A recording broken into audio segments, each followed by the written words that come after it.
पवित्र पवित्र पवित्र हालेलुया शार यहाँ की स्वामी एक बार फिर आपके पवित्र कदमों में आते हैं आज के सुंदर दिन में। खासकर जो बाइबल से न्यू टेस्टामेंट, खासकर नए नियम से मत्ती 18 का जब हम 18 से 20 तक पढ़ते हैं, वहाँ यीशु मसीह कुछ बता रहे हैं। और वो बता रहे हैं कि मैं तुमसे सच कहता हूँ कि जो तुम पृथ्वी पर बांधोगे वो स्वर्ग में बंधेगा, और जो कुछ तुम पृथ्वी पर खोलोगे वो स्वर्ग में खुलेगा। प्रभु बता रहे हैं, मैं तुमसे कहता हूँ, यदि तुम में से दो जन पृथ्वी पर किसी बात के लिए एक मन होकर उससे मांगे तो वो अपने पिता की ओर से स्वर्ग में से तुम्हें वो दी जाएंगी। जहाँ 2 या 3 जन मेरे नाम से इकट्ठे होते हैं, वहाँ मैं उनके बीच में मौजूद होता हूँ।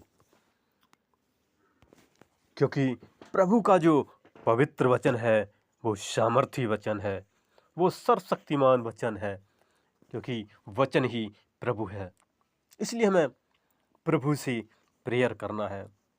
जब आगे यूहन्ना की पत्री में भी देखते हैं, वहाँ पर प्रभु यीशु मसीह चेलों पर प्रकट होते हैं, क्योंकि यीशु मसीह तीसरे दिन जीवित हुए थे और आज भी वो स्वर्ग के सिंहासन पर विराजमान है।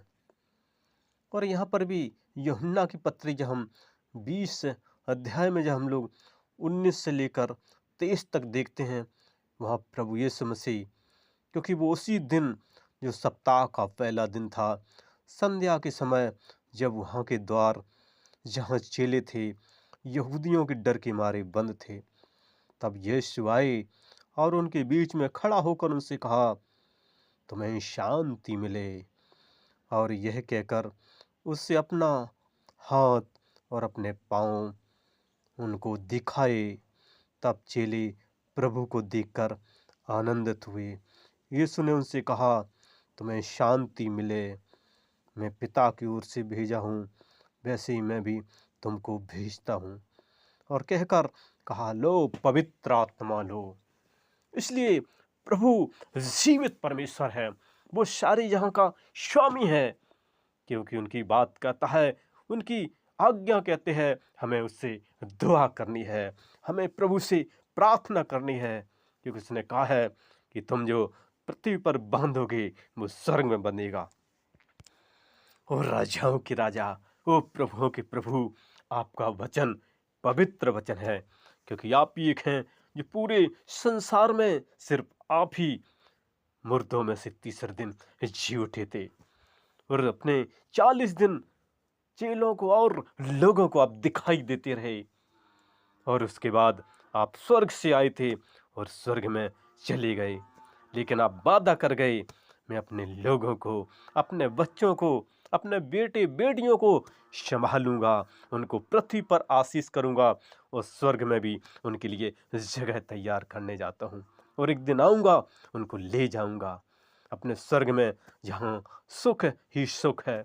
इस पृथ्वी पर तो दुख ही दुख है, कभी गर्मी, सर्दी, बरसात, भूख, प्यास, तपन, जलन, बीमारियां, लेकिन स्वर्ग में सब कुछ खुशी ही खुशी है, आनंद ही आनंद है।